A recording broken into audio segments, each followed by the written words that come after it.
اب یاد نہیں اپنے قارئین کو کبھی عبد المنعم خان کے بارے میں بتایا ہے کہ نہیں؟ بتایا ہے تو کند مقرر سمجھ لیجئے۔ عبد المنعم خان ڈھاکہ میں اوسط درجے کے ایک وکیل تھے۔ جنرل ایوب خان سیاستدانوں سے خائف تھے، جیسا کہ ہر آمر ہوتا ہے۔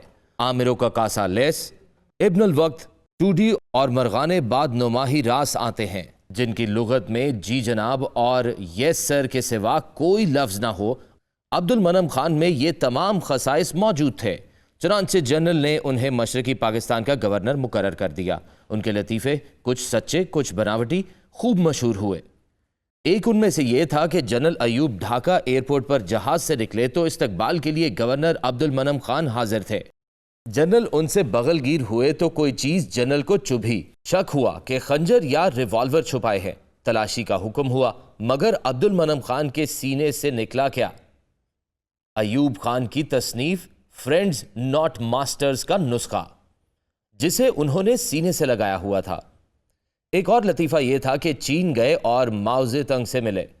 کہا کہ ایک سوال پوچھنا چاہتا ہوں۔ ماؤ زے تنگ نے کہا کہ پوچھئے۔ پوچھا کہ پاکستان میں بائیں زور والے دو گروہوں میں منقسم ہیں، ایک بیجنگ نواز، دوسرے ماسکو نواز، آپ کا تعلق کس گروہ سے ہے؟ ایک اور لطیفہ بھی ہے، آمرانہ حکومت نے مشرقی پاکستان میں ٹیگور کی شاعری پر پابندی لگائی ہوئی تھی۔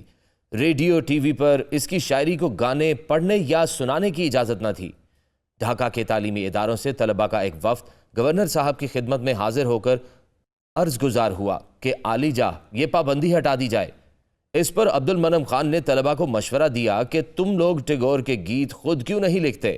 مشرقی پاکستان کے عوام عبد المنعم خان سے ان کی کاسالیسی کے سبب نفرت کرتے تھے۔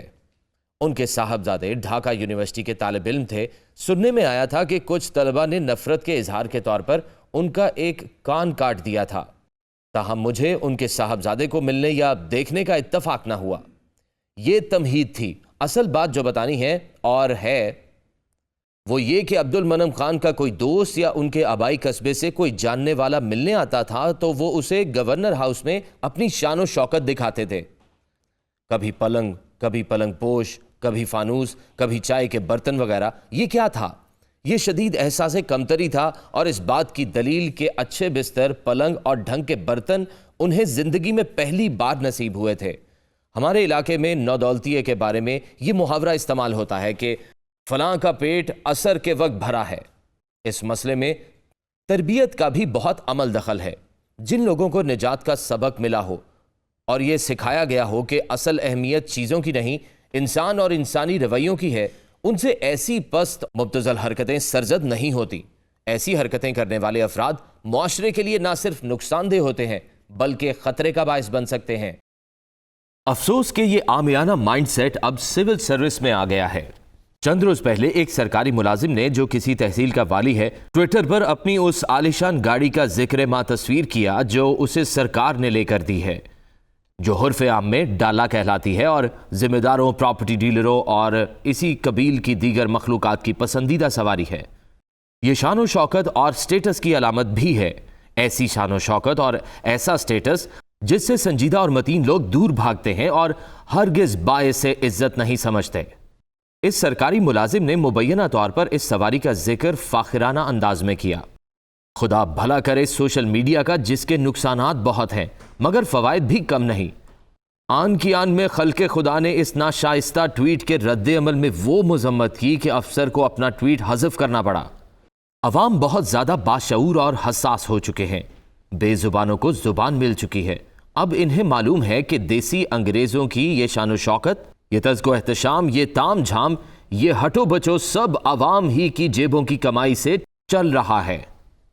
سوچنے کی بات یہ ہے کہ اس مائنڈ سیٹ کے حاکم اور والی سسٹم کے لیے دیمک سے کم نہیں۔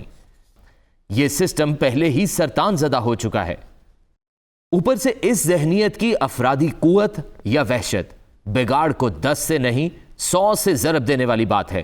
مقابلے کے امتحان میں امیدواروں کا نفسیاتی جائزہ بھی لیا جاتا ہے۔ یہ ایک ایسا نفسیاتی جائزہ ہے جو شدید احساس کمتری رکھنے والے امیدواروں کی نشاندہی نہیں کر سکتا۔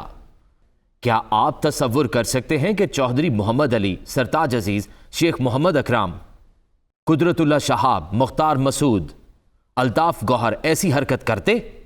ہم نے اپنے زمانہ ملازمت میں بھی ایسے ایسے درویش صفت افسر دیکھے کہ فقیری ان پر فخر کرتی تھی۔ پشاور والے عبداللہ صاحب تو اپنی زندگی ہی میں لیجنڈ بن گئے تھے۔ ابن الحسن سید، سید سرفراز علی شاہ، محمود احمد لودھی، سید شوکت کاظمی، نجم حسین سید، سردار اسلم خان مگسی ایسے افسران تھے جو چپڑاسی کو بھی اپنا لیگ کہتے تھے اور سمجھتے بھی تھے۔ دیانتداری تو تھی ہی، طرز گفتگو میں شائستگی اور رویوں میں عجز تھا۔